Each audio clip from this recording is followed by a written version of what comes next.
ચેતર વસાવાની સાથે જે ખેડૂતોને ચેતર વસાવાના પત્ની જેલમાં ગયા હતા તેઓ તો જેલની બહાર આવી ગયા છે, પરંતુ સવાલ એક જ થઈ રહ્યો છે કે ચેતર વસાવા ક્યારે જેલની બહાર આવશે।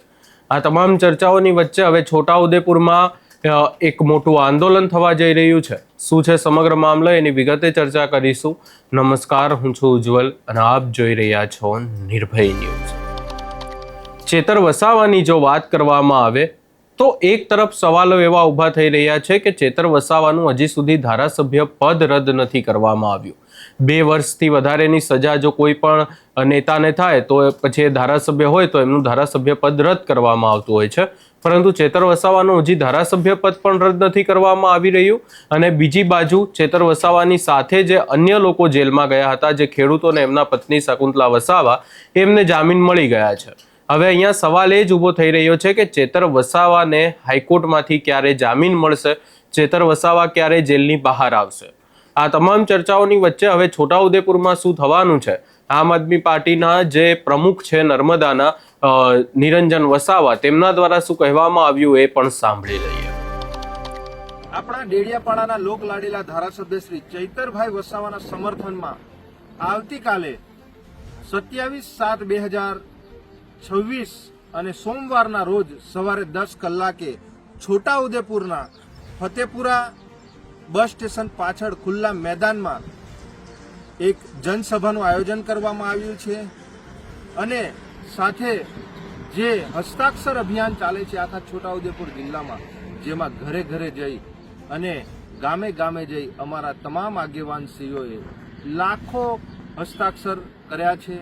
આવતીકાલે આપણે સૌ સાથે મળીને કલેક્ટર સાહેબશ્રીને આવેદનપત્ર આપવાનું છે, જેમાં રાષ્ટ્રપતિ, રાજ્યપાલ અને મુખ્યમંત્રી સાહેબશ્રીને સંબોધીને આ આવેદનપત્ર આપવાનું છે કે ચૈતરભાઈને ખોટા કેસો કરી અને એમને ફસાવવામાં આવ્યા છે।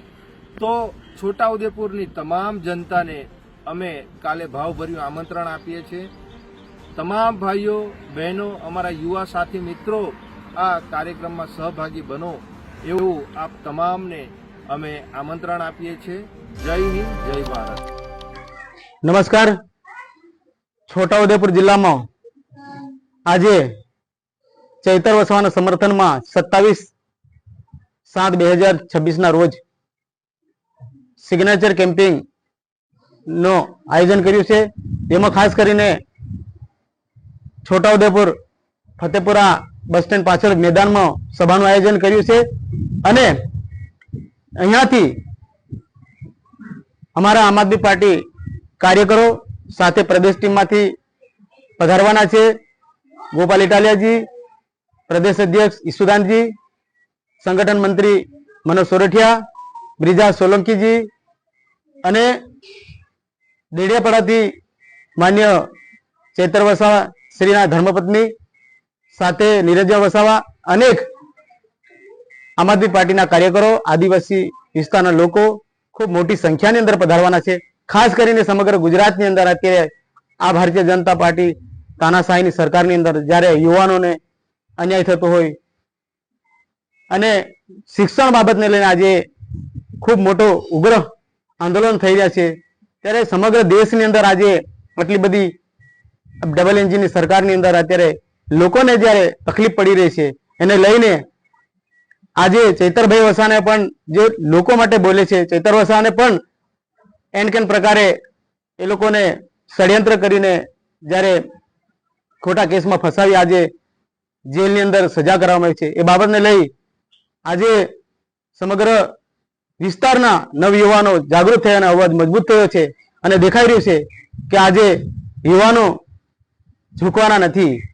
અને જ્યારે આ દેશની અંદર આવી બધી જો ઘટનાઓ બનતી હોય એનો જવાબદાર સરકાર છે, તો એની માંગ સાથે, ન્યાયની માંગ સાથે આજે આ વિસ્તારના લોકો મોટી સંખ્યાની અંદર સભાની અંદર પધારવાના છે અને આવનાર સમયની અંદર છોટાઉદેપુરનો સમગ્ર વિસ્તારનો પણ બદલાવ આ નવયુવાનો લાવશે એવું દેખાઈ રહ્યું છે, જેથી આજે આ સભાની અંદર સૌ મોટી સંખ્યાની અંદર પધારવાના છે અને આપ પણ પધારો। આજુબાજુના તમામ કાર્યકરો, માતા બહેનો એવી અમારી માંગ છે.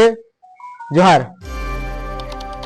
અહીંયા તમે નિરંજન વસાવાને સાંભળ્યા, છોટાઉદેપુરના નેતાને પણ સાંભળ્યા, અને હવે ફરી એકવાર ડેડિયાપાડા પછી હવે જે છે એ છોટાઉદેપુરમાં ચેતર વસાવાને લઈને સહી ઝુંબેશને લઈ આખી એક રેલી નીકાળવામાં આવશે એવી વાત કરવામાં આવી છે.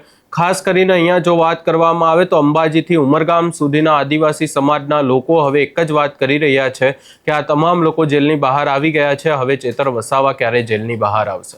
આ સમગ્ર બાબતે તમારો શું અભિપ્રાય છે એ અમને કમેન્ટ કરી જરૂર જણાવશો, ને અમારી ચેનલ નિર્ભય ન્યૂઝને લાઇક, શેર, સબસ્ક્રાઇબ કરવાનું ભૂલશો નહીં.